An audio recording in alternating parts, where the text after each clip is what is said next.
நீங்க முருக பக்தரா? அப்போ இத கட்டாயம் பண்ணிடாதீங்க. ஏன்னா முருகப்பெருமானுக்கு இது சுத்தமா பிடிக்காது. பாம்பன் சுவாமிகள் இத பண்ணனால கடைசி வரைக்கும் அவரால பழனிக்கு போகவே முடியல. பாம்பன் சுவாமிகள் முருகப்பெருமானோட தீவிர பக்தர். அவருக்கு துறவற வாழ்க்கை தான் பிடிச்சிருந்தது. ஆனா குடும்ப சூழ்நிலை காரணமாக அவருக்கு திருமணமாகி ஒரு குழந்தையும் இருந்தது.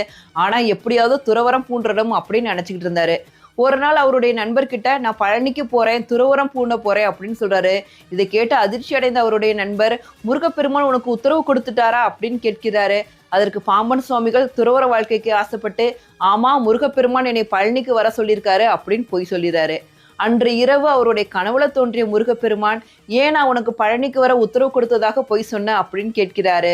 அதற்கு பாம்பன் சுவாமிகள், எனக்கு துறவற வாழ்க்கை தான் பிடித்திருக்கு முருகா, அதனால தான் பொய் சொன்னேன் அப்படின்னு சொல்றாரு. இதை கேட்ட முருகப்பெருமான், துறவற வாழ்க்கை வேணும்னா அதற்கு நீ பொய் சொல்லுவியா? எப்ப நான் உன்னை பழனிக்கு கூப்பிடுறேனோ அப்பதான் நீ வரணும் அப்படின்னு கடிந்து கொண்டு